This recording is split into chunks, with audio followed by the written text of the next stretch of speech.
Good evening. This is Crime Classics. I am Thomas Hyland.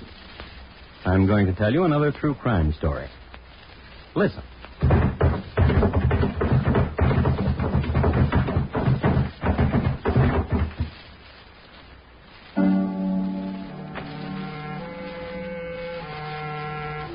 The man who just fell down the stairs is Colonel James Fisk, Jr. Although the colonel is a man given to the consumption of dozens of Blue Point oysters and bottles of heady wine at a sitting, his friends were given to pointing him out as a man inordinately steady on his feet. So why did he tumble down the stairs? And in New York's Grand Central Hotel, no less, where stair tumbling was frowned upon. The colonel didn't slip. He wasn't pushed. He was shot.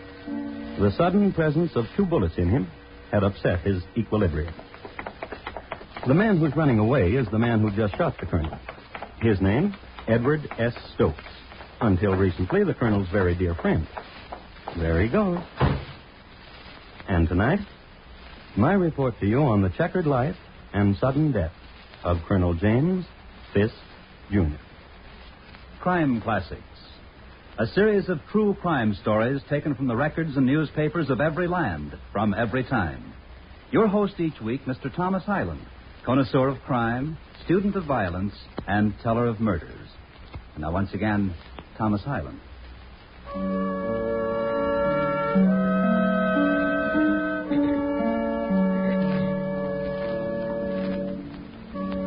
Colonel Fisk lay at the bottom of the stairs a few minutes before 4 o'clock on a Saturday afternoon, January the 6th, 1872.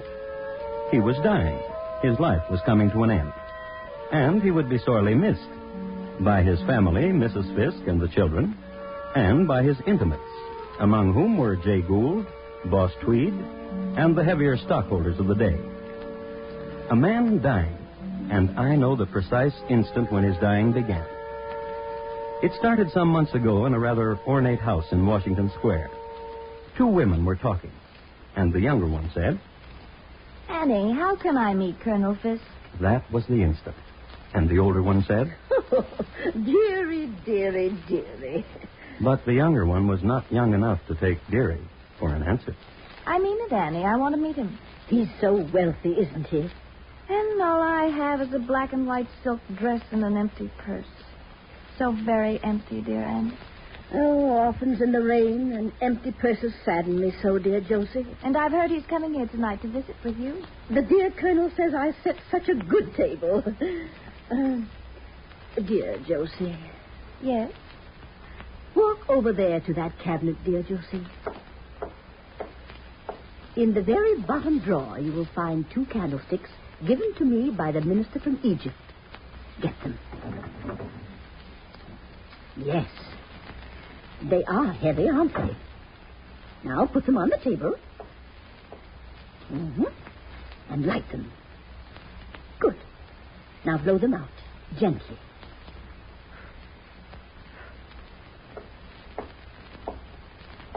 Well, Annie? Dear Josie, will you join the dear Colonel and me for dinner tonight? So nice of you to ask. I'd be delighted, dear Annie.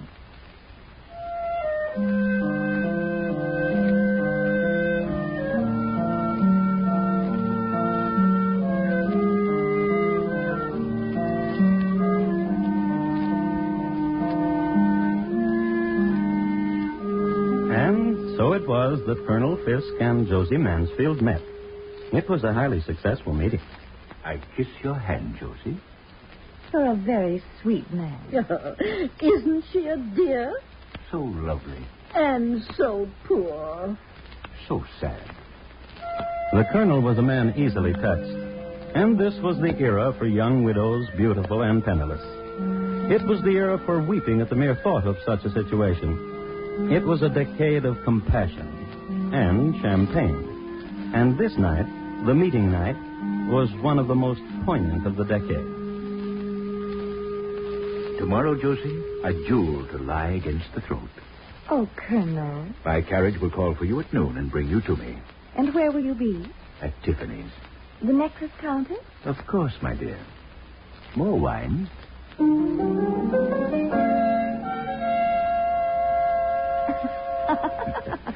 Diamonds become you. Oh, Colonel. Oh, Colonel.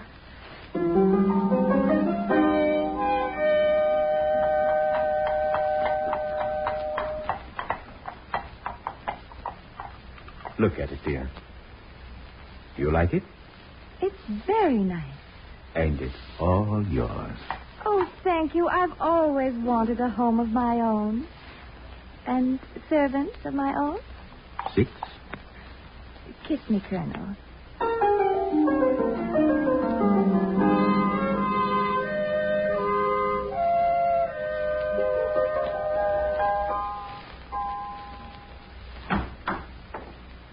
Good evening, Colonel. Evening, Quimby. This is Mr. Stokes. May I take your cane, sir? Thank you, Quimby. Is, The mistress is in the drawing room. She's waiting for you. This way, Stokes. Hello, Colonel. And you must be the Colonel's best friend, Mr. Stokes. I hope this is no imposition, madam. Preparing dinner? Certainly not. I just sat here all day, listening to the new present the Colonel sent me, while the servants made ready. Do you like the new music box, my dear? It reminds me of you when you're away from me. Such a pretty speech. How fortunate you are, Colonel. Oh, wait till you taste her pheasant a la Esther. I can hardly wait. Now, will you two excuse me for a moment? Where are you going, Colonel? I left a small package for you out in the carriage, my dear. And Of course, we'll excuse you. So, you're Mr. Stokes. So you're Josie. I must say he was right. You are elegant. He was right. You are very lovely. You're younger than he told me. And you're... What? You are. Will you help me light the candles? Josie. Will you help me with the fireplace? Josie. The music box is run down. Will you? Josie. You won't help me with anything. You're wicked. Yes, I am. You're very wicked.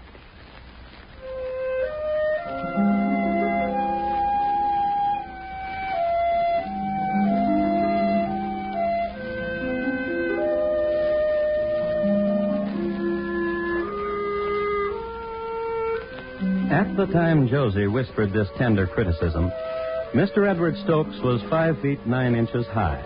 His head was covered with glossy curls, his complexion clear, his features regular, and his eyes dark blue.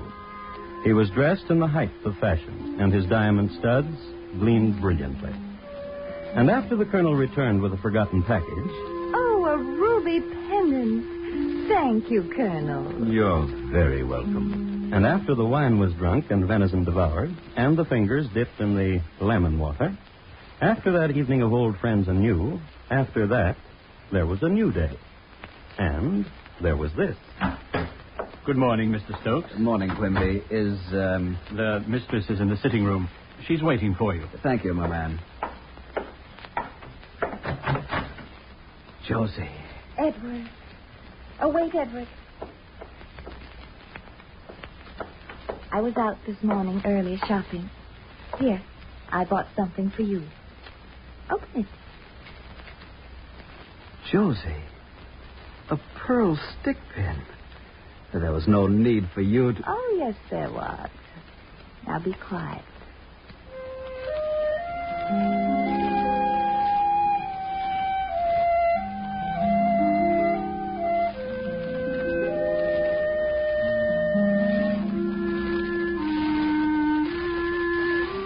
Several other scenes between these wild, storm-tossed lovers you might care to eavesdrop upon, since they'll give you a better understanding of the currents sweeping these two upon violent shores, like this one.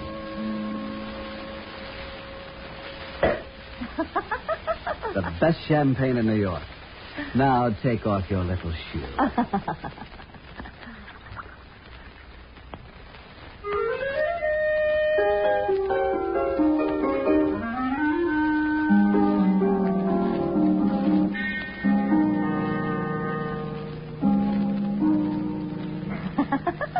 Here, use my mallet, dear. This croquet has brought the pink to your cheeks. Make your shot.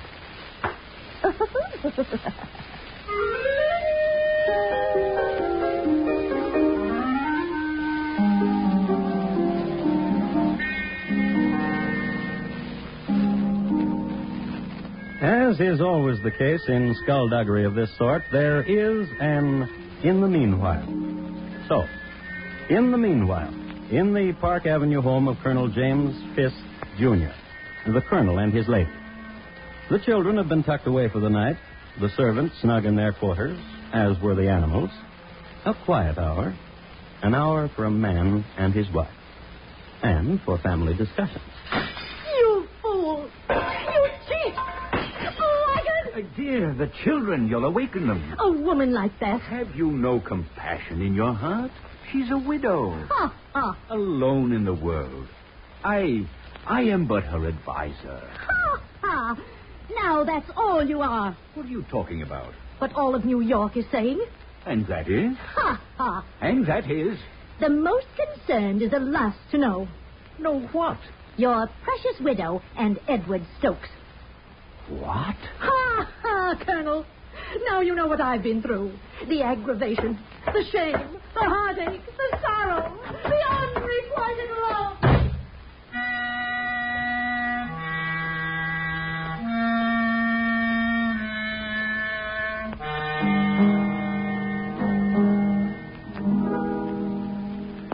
I'm sorry, Colonel. It's so late at Quimby, night. where is, The mistress is in her boudoir. Go awaken Who her. is it, Quimby? It's not Mr. Stokes, ma'am. Why, good evening, Colonel. What's this I hear about you and that scamp, Edward Stokes?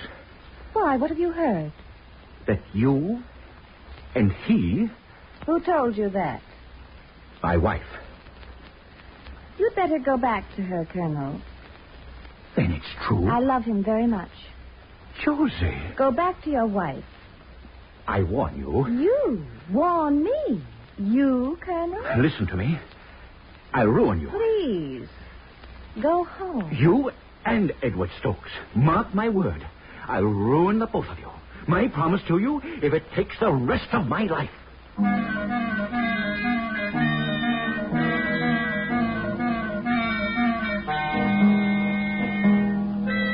The Colonel left. The Colonel was driven to his club, where the Colonel spent the night. And the next morning, early, the Colonel began the final week of his life.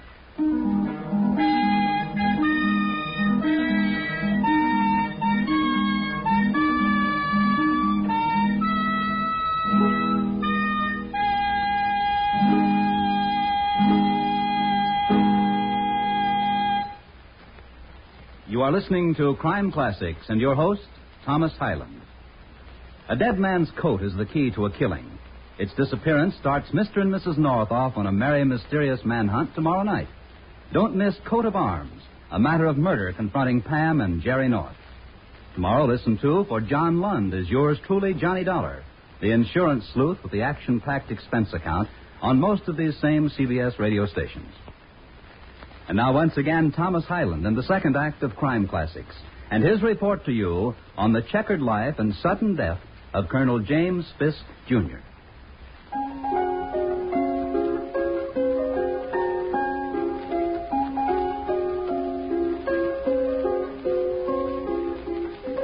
I'd like to set the coordinates for you again. Take a reading of exactly where we are in time and space. The year is 1872. The place is New York City. Now, 1872 was a vintage year for pearls in the bottom of champagne glasses, of fatted railroad stocks, and the diamond harvest was spectacular.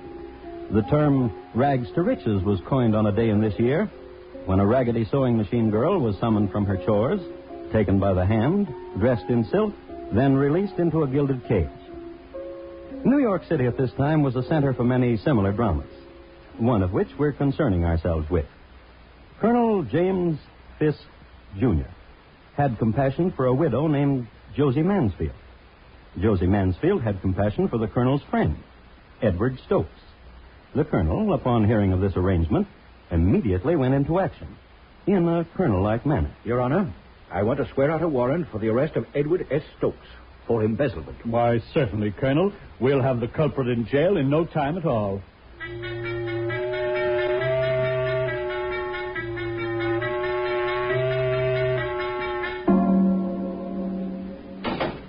Inside with you, Mr. Stokes. Taylor, Yes, sir, Mr. Stokes. do you have the list? Yes, sir. Your living room furniture, the portraits, and the bed. I'll have them here in no time at all.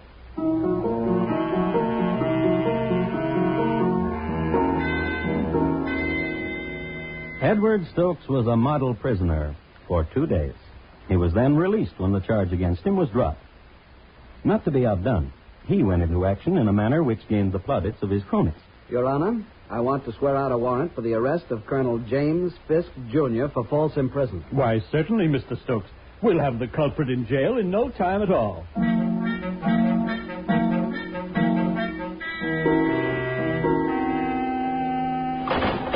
Jailer? Yes, sir, Colonel. The living room furniture, your easy chair in the library, and the bed. I'll have them here in no time at all.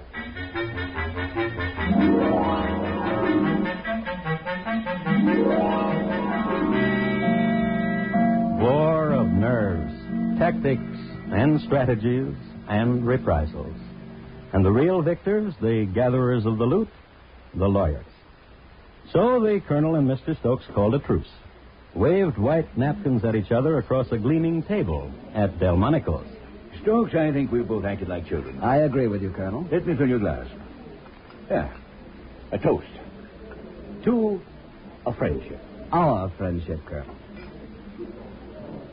Enough of jails and lawyers and arguments. Life is too short. I'll drink to that, too. Colonel? And we can settle our affairs like men. I'll drink to that, too. No, wait. Let's settle our affairs first. Delighted. There is only one thing which stands in our way. Obviously. Josie Mansfield. You're right. Stokes, you're not ever to see her again. Colonel? You agree? Colonel, you're a fat, stupid fool. I accept that. But you're never to see Josie Mansfield again. Josie told me that if I saw you, I was to tell you you are a fat, stupid fool. And you are. I warned you once, Stokes. I'm not going to warn you again. Then I'll warn you, if you make any trouble, Colonel, you won't live to enjoy it. My promise to you.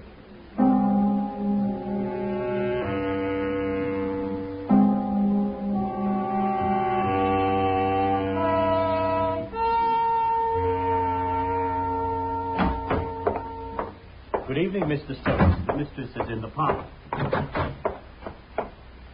Josie. Josie, wake up. Oh, Edward.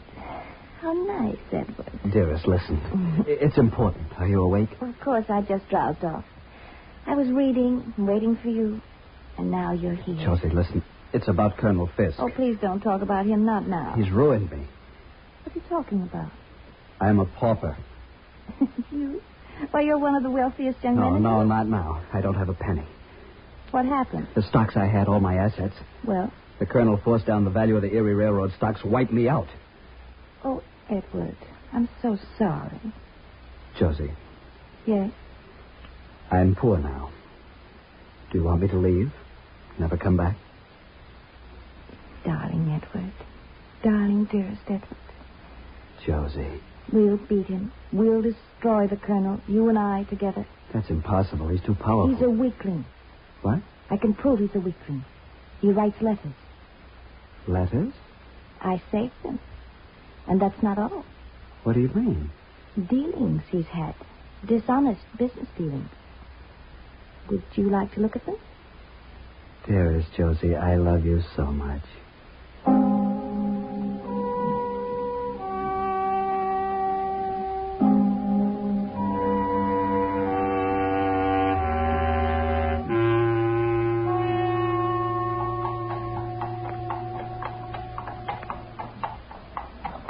So that's why I thought it more discreet to hire a cab, Colonel. Surely you understand. I must tell you, Stokes, when I agreed to meet you, to ride with you in a hired hack at night... I explained the necessity of secrecy, Colonel. As indeed you did not. You merely said secrecy. That is why I must tell you I am confused. Have you made another decision about Josie? A tentative decision, Colonel. Tentative? Yes, it depends on you. Oh? I need money. I know. Badly. I know. Colonel? Yes? You love Josie very much, don't you? I understand you now, Stokes. I thought you would. Do you want me to reimburse you for the money you've lost? $250,000. I know. In return for which, You'll give up Josie. That's right. I'm sure there must be a name for you, Mr. Stokes. I'm sure of it. I had an experience last night. I had dinner at home with my wife. The children were with us. After dinner, I played on the floor with my children. I heard them laugh.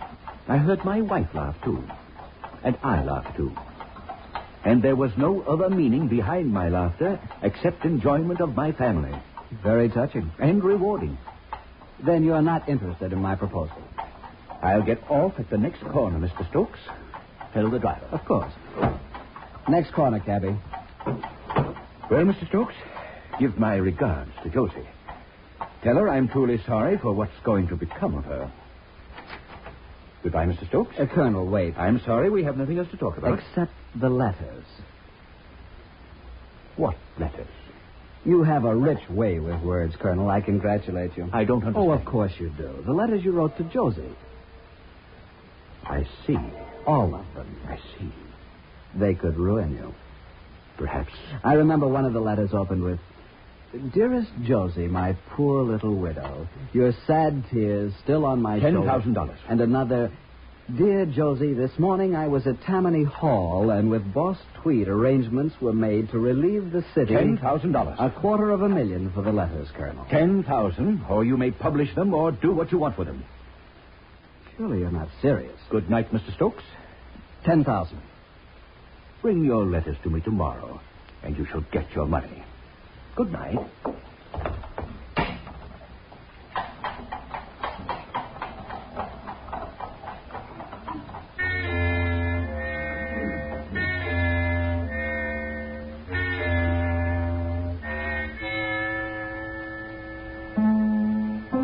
An old almanac I have occasion to call on now and then says that Saturday, the 6th of January, in the year 1872, is the 66th anniversary of the Volunteer Fire Department of Roanoke, Virginia.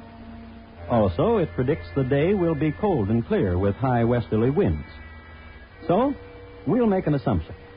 On a cold, clear Saturday morning, buffeted by the high westerly winds, Mr. Edward Stokes made his way to the Wall Street office of Colonel Fisk. Here he received more coldness and $10,000. Here he deposited with the colonel a stack of letters, wrapped in blue ribbon and sachet. Then Edward Stokes called on Josie Mansfield. He told her of the transaction. We must imagine that Josie's reaction went something like this. You idiot! You bumbling, spineless idiot! But Josie... I should have known better than to trust you with those letters. But $10,000 is better than nothing. If you'd had the courage... You told me 10,000 or nothing. If you'd had the courage, he would have given you everything he owned. Why, the mere possession of the letter dated June 16th, 1871 would have been a fortune 10 times the amount you got. But But what? you have your jewels, this house. Surely you must be worth nearly $1 million yourself. I love you, dear Edward, but that's my money. You'll just have... What is it, Quimby? Miss Annie Wood wishes to speak with you. Tell her I'm busy. She said it's extremely urgent. Extremely urgent. Hello, Annie. Josie, dear Josie, and dear Mr. Stokes. Hello. The judge came to see me for lunch a little while ago. Judge? What are you talking about? Judge Trickler. Well, I don't see... He just come from court. He just signed a warrant. Yes? For the arrest of dear Mr. Stokes on the charge of blackmail. Colonel Fisk. Yes. The dear judge told me that the colonel asked him to sign such a warrant. Josie, Yes? we'll be seeing each other more often. Won't we, dear Josie?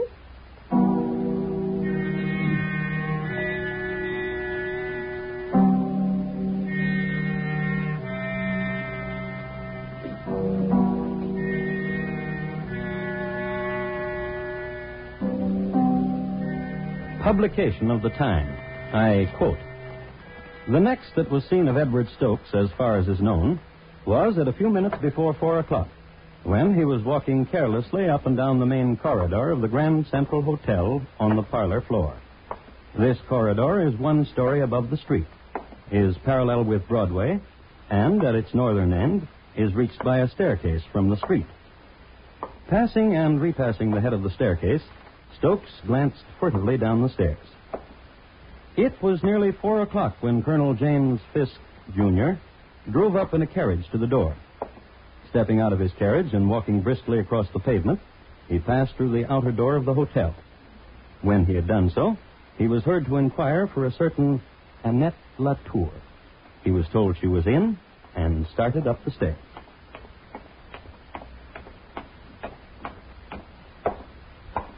Good afternoon, Colonel. Stokes, don't. You ruined me. For the love of heaven, someone help me!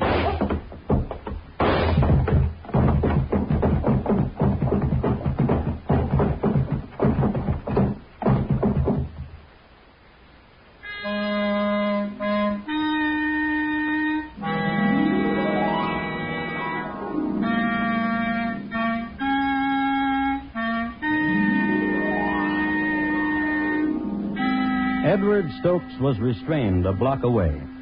The colonel didn't die immediately. He was lifted by 3 bellhops and taken to chambers supplied by the management. Doctors were called, and the colonel joked with them, as he joked with his many friends who came to visit him. He joked with everybody. The next day, in the middle of a joke, he died. Thomas Stokes pleaded self-defense. He was convicted of manslaughter in the 3rd degree. Josie Mansfield spent her remaining days with her aunt, Miss Annie Wood.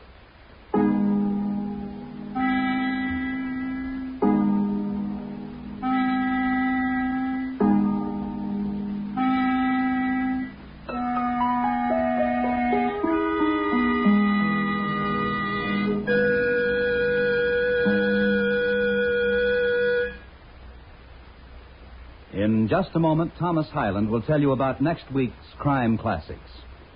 This Wednesday night, screen hero Jeff Chandler plays a young man hired for an important job, a job of guarding the very much alive body of a notorious gangster. Hear the exciting details in the story entitled The Web on your Playhouse on Broadway. It's presented by CBS Radio this Wednesday night on most of these same stations. And here again is Thomas Hyland. Next week, Long Melford in the county of Suffolk in England. The year, 1739. My report to you will be on the shrapnelled body of Charles Drew Sr. Thank you. Good night. James Fisk, Jr., tonight's crime classic, was adapted from the original court reports and newspaper accounts by Morton Fine and David Friedkin. The music was composed and conducted by Bernard Herrmann, and the program is produced and directed by Elliott Lewis. Thomas Hyland is portrayed on radio by Lou Merrill. James Fisk, Jr. was played by William Johnstone. Featured in the cast were Mary Jane Croft, Martha Wentworth, Steve Roberts, Harry Bartell, Paula Winslow, and Charles Calvert. Bob Lamont speaking. Stay tuned now for Gary Moore with Arthur Godfrey's Talent Scouts, which follows immediately over most of these same stations. And remember, your news is always accurately reported when it comes from the CBS Radio Network.